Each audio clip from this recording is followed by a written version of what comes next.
আমরা এগিয়ে চলেছি আন্দামানের আরাটাঙের দিকে। আমাদের উদ্দেশ্য জারোয়া অধ্যুষিত এলাকা দিয়ে গিয়ে লাইমস্টোন কেভের দিকে যাওয়া। তবে জারোয়া অধ্যুষিত জায়গায় যাওয়ার আগে পারমিশন করিয়ে নিতে হয়। কেউ ছবি তুলবেন না, কেউ ভিডিওগ্রাফি করবেন না। আমরা বোটে করে লাইমস্টোন কেভের দিকে যাচ্ছি।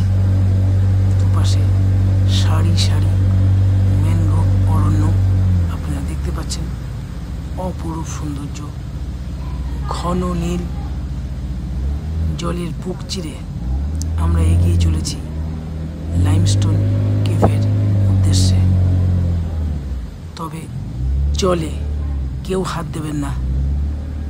জলের মধ্যে প্রচুর কুমির। স্পিড বোট চালক আমাদের প্রথমেই বলে দিয়েছে আপনারা জলে হাত দেবেন না, তাই কেউ জলে হাত দেবেন না দয়া করে। যাই হোক, আমরা এগিয়ে চলেছি লাইমস্টোন কেভের উদ্দেশ্যে।